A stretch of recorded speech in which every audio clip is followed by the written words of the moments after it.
Welcome to my channel. This is Meldy Baldovino. I'm in the induction of JCI Perlas Pasay right now. See you around. First of all, let me acknowledge our 2026 National President, Patrick, and of course, our NEVP, Gino, our AVP, Kalel, RVP, Ina, RVP, Gabriel, the past presidents of Perlas Pasay, the GCI senators present, the sister chapter from Seoul of Perlas Pasay, Dong Dae Moon. Friends, magandang gabi po. Congratulations, President Daisy Limbarok, and to your board for a job well done. Best wishes to you and to your board, President Christine Delio. I am sure you will perform wonderfully in the true Perlas Pasay tradition of excellence. It was during the induction of Surigao Wensi when Pine invited me to your induction. Sabi niya, she was researching a possible keynote speaker when my name came up, and coincidentally, I was there in the same induction. Sabi ko sa kanya, did you know that my guest of honor and speaker during my induction as the 1992 Marilag LO President was your Charter President, Congresswoman Lorna Verano Yap. This is actually the second time I was invited to give the keynote in a Perlas induction. The other time was probably around 10 years ago, when it was held at the Villamor Golf Clubhouse. When I asked earlier who the president was, they said it was Smile. I can still remember my opening statement in my speech then. Sabi ko, I am placed in a difficult situation because how do I inspire a group of women who are already inspired and inspiring? Napakahirap na trabaho.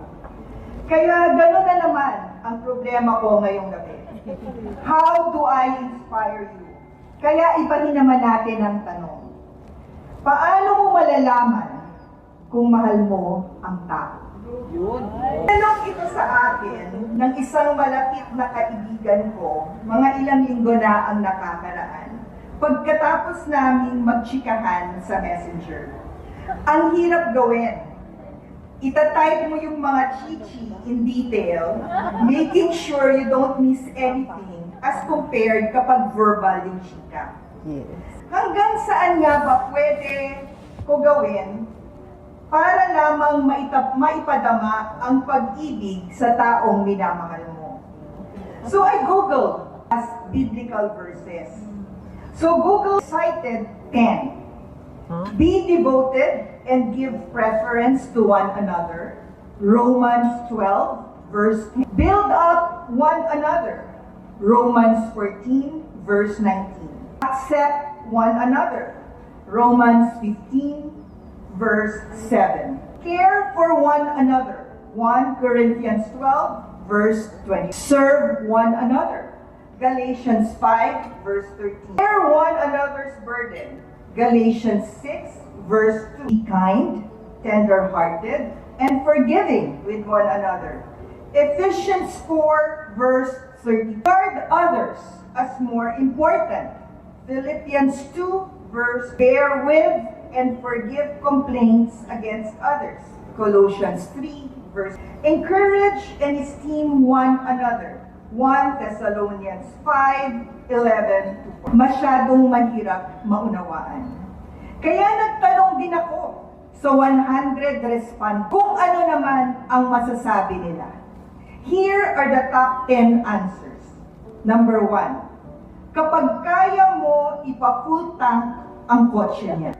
Kapag binigay sa iyo ang balat ng fried chicken. Kapag mas mahalaga sa iyo ang kaligayahan niya.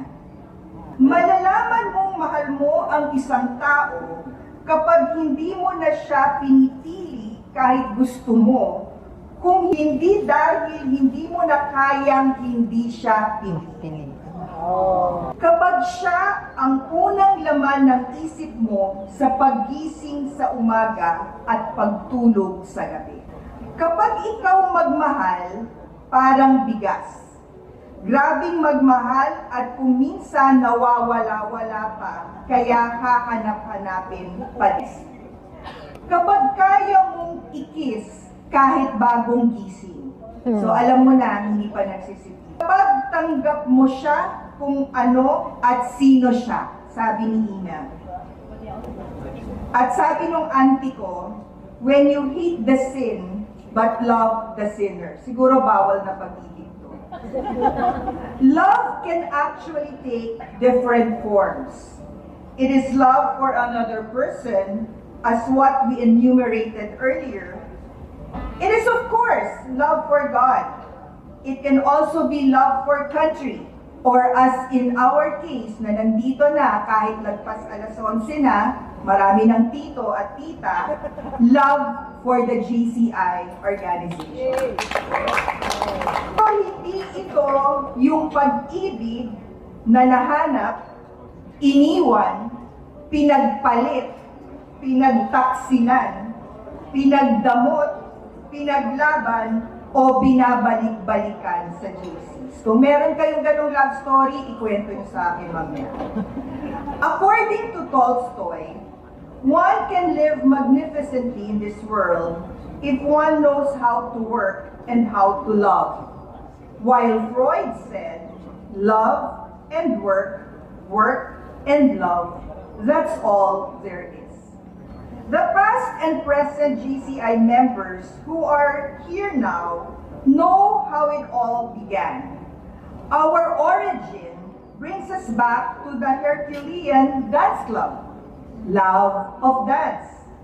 That was how we started in St. Louis, Missouri. Paano naman sa Pilipinas? Our founder, Artemio Bernal de Dios, discovered about GCI in Thick magazine. So it was his love, not for beautiful women, but love of reading. Kayo, tayo, bakit nga ba? It was not love at first sight for me.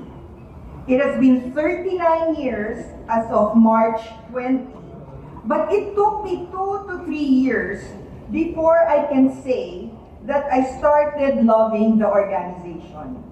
Nagsimula yan sa training. Nagkaroon ng training of trainers sa Metro North. And I was one of around 5 from Marilag who were designated to attend. Your past president, Aggie Angeles, was one of our trainers, together with Chris D. of Makati, Noni Abad of Manila, Marisa Nariana and Wilma Lim of Princess Cordua, and I think Reggie Tamanya of Manilena was also there. That was how I found my niche. We went on to so many road trips to conduct trainings with our Manila paper kung walang available na overhead projector. Wala pang LED wall, laptop, o big screen TVs. Minsan, ginaganap sa munisipyo, minsan sa ilalim ng puno, yung sa Teresa Rizal nga, sa tabi ng palaisdaan. And then later on, I fell more in love with the JC movement because of the opportunity to help. I can still remember how it was explained to us and how I still explain the concept to potential recruits. Kung may piso ka at ibibigay mo ito sa namamalimos, parang walang value. Pero kung pagsasama-samahin natin yung piso at makakaipon tayo ng 100 piso, kulang pa din sa 1 litro ng diesel. But seriously, as once stated by Martin Luther King, and I quote, "Everybody can be great because anybody can serve. You don't have to have a college degree to serve. You don't have to know the second theory of thermodynamics in physics to serve. You only need a heart full of grace, a soul generated by love." End of quote. At syempre, kasama na din sa pagka-in-love yung pag-develop sa ating sarili kung paano maging mahusay na leader, maging kapaki-pakinabang na mamamayan, paano maging mabuting tao. It was in JCI that I have found many of my lifelong friends, kindred souls who love the organization as much as I did. Sa labas man ng GCI ko nahanap ang love of my life ko, pero dito ko naman nahanap ang mga totoong kaibigan. Hindi nga lang kaibigan, pati kaaway nahanap ko. Dito ako nagkaroon ng pinakamaraming mga kumpare at kumare. Nandyan po si Paring Regio, may NSG. Mga inaanak sa binyag, kumpil at kasal, nandyan si NPPJ at President Jessa. Sa halos lahat ng isla ng Luzon, Visayas at Mindanao. Kahit nga hindi ko inaanak, ninang na din ang tawag sa akin, parang si NP Patrick. Hindi ko alam kung ako yung bibigyan niya ng pamasko o ako ang magbibigay sa kanya. I am sure Rotary, Zonta, Lions, Kiwanis, and even the Masons have their own versions. The major difference is that we started young. And thus, we will establish relationships that will span decades or even generations. When I was a young JC, I was in awe of Aggie and Lulu. They are just the most elegant of JCI members. Kaya whenever I see Lulu, talagang wow. She's still as amazing and beautiful as how I met her 39 years ago. We got to know, become friends, and had the privilege to work with the late Lilia, Cynthia, Daisy, Aggie II, Lovey, Marie, Elaine, Christine, Cree, Sharky, Jeanette, Jen, Melby. Later, I also became quite close to the younger generation, such as Savitri, Farah, Smile, and then got to know the even younger Majet, Laiden, Joy, Maya, and so many more. Ngayon, nadagdag pa si Daisy and Jeanette. Ang JCI ay hindi lamang isang ordinaryo o pangkaraniwang organisasyon. Para itong isang love affair. Pwedeng pang short time, kung hindi mo seseryosohin, pero kung mag-invest ka ng oras, mag-effort ka, at matuto ka ng leadership skills, sure na sure ako na ito na ang forever na hinahanap mo. Puno ng kwento ang GCI. Hindi lamang kwento ng pag-ibig.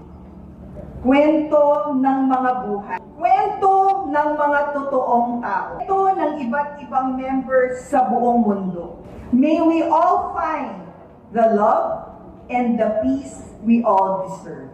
Mabuhay ang Perlas Pasay, mabuhay ang JCI, mabuhay tayong lahat.